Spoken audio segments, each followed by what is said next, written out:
Il était une fois, dans un monde imaginaire, un ours en peluche appelé Boniface. Boniface vivait dans une petite chambre, entouré de jouets et de livres. Il aimait écouter les histoires que les enfants lui racontaient chaque soir avant de s'endormir.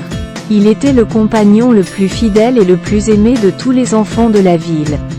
Un jour, alors que Boniface flânait dans le parc, il découvrit une vieille couronne en or posée sur un banc.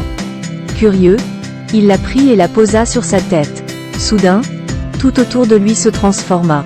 Les jouets et les arbres du parc prirent vie, devenant des sujets fidèles de Boniface, et le petit coin de verdure se transforma en un magnifique royaume.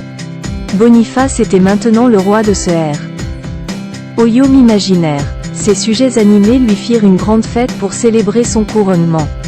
Les jouets devenus vivants étaient tous heureux de pouvoir enfin avoir un roi sage et aimant. Boniface prit son rôle très au sérieux et prit soin de ses sujets du mieux qu'il le pouvait. Mais être roi n'était pas facile. Boniface devait écouter les problèmes de chacun et trouver des solutions justes pour tout le monde. Il devait également organiser des fêtes et des cérémonies pour divertir ses sujets. Heureusement, Boniface était courageux et plein d'idées créatives. Les enfants de la ville étaient fascinés par les aventures de leur ours en peluche devenu roi.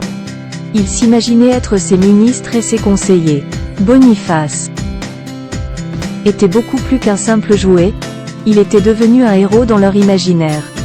Chaque soir, les enfants racontaient à Boniface les histoires qu'ils avaient vécues dans leur journée. Boniface les écoutait attentivement, avec un sourire bienveillant.